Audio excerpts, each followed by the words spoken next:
And I don't think कि Gen Z particularly कोई negative about it. नहीं मैं negative नहीं कह रहा. वो बहुत ज़्यादा positive है, and I'll tell you why. नहीं देखिए because they're loud and vocal.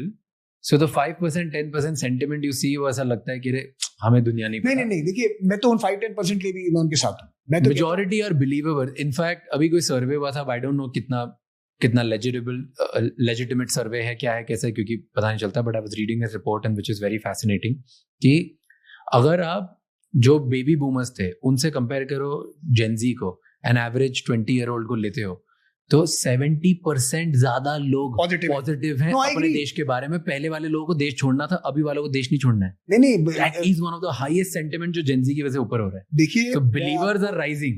देखिए आप अभी ऊपर आए मेरे से मिलने, आपने देखी मेरी टीम बैठी हुई थी, क्या थी वो मेरी टीम? जेनजी सब ऑल यंग. जो मेरी हेड ऑफ राइसीना है, जो हिंदुस्तान का सबसे बड़ा जियोपॉलिटिकल मेला है, जो हेड है, वो हेड बनी थी जब वो 27 साल की थी. 27 साल की उम्र में. जो सीईओ है ORF की, वो 28 साल की उम्र में बनी थी. देखिए मैं तो बिलीवर हूँ जेनजी. मैं सिर्फ ये बताने की कोशिश कर रहा हूँ कि अगर मैं 2000 में पैदा हुआ होता, मैं दिमाग में सोच रहा हूँ कि मैंने 2001 में ट्विन टावर्स देखे होते, 2004 में इराक की तबाही देखी होती, उसके बाद मैंने फाइनेंशियल क्राइसिस देखी होती 8-9 में, उसके बाद मैंने सीरिया, इराक और मिडिल ईस्ट का पूरा देखा होता जो तबाही हुई है. फिर मैंने पैंडेमिक का सामना किया होता, फिर मैंने चाइना को अपने बॉर्डर पे देखा होता 2 बारी.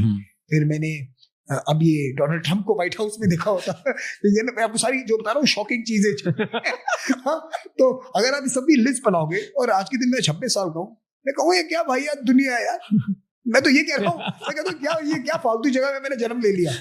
और अगर 1971 में पैदा हुए, हमने बांग्लादेश लिबरेट किया, हमने देखो द एंड ऑफ लाइसेंस राज देखा, हमने अमेरिका के साथ वो रिप्रोचमेंट देखा, चाइना की विजिट राजीव गांधी की देखी, IT रेवोल्यूशन देखी, .com बूम देखा, बस देखा, इंटरनेट ग्रोथ देखी, MSME ग्रोथ देखी, 30-40 किलोमीटर हर दिन की रोड बनते हुए देखी, इंफ्रास्ट्रक्चर बनते हुए देखा, फोन देखा, हवाई जहाज देखे. भैया मैं जब कॉलेज जाता था राज, मुझे 70 घंटे ट्रेन में बैठना पड़ता था.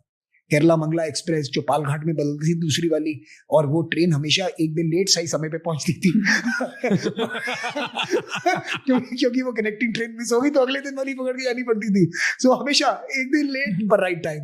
सो ये हिंदुस्तान था जब मैं पढ़ रहा होता था. आज हम 7,000 रुपये का टिकट लेकर इंडिगो पकड़ के उनको गाली देते हुए पहुंच जाएंगे मैंगलोर एयरपोर्ट, और वहां से गाली तो देंगे ना, और वो भी ट्विटर पे देंगे. एजेंसी देखो कि जो मुझे पसंद नहीं आता है वो मैं 10,000 लोगों को बता भी पाता हूँ, तब मैं 5 लोगों को नहीं बता पाता था. ये बता see the world has changed. If you are 50, like I'm more than 50. But if you are at least 50, you have seen the transformation of India. 25 years of an old India and 25 years of a new India. We've only seen the new India. You've only seen the new India. That's the point I'm trying to make. So and by the way, and therefore your expectations are more. And that is why I am a believer in India, because you are not going to be satisfied with my journey. Yeah. You want to see India change in your lifetime. And that is what I don't see anywhere else in the world, where every Indian knows that his tomorrow is better than his yesterday. In most other countries, they know their yesterday was better than tomorrow. And that is why we will prevail. We shall overcome, as they say.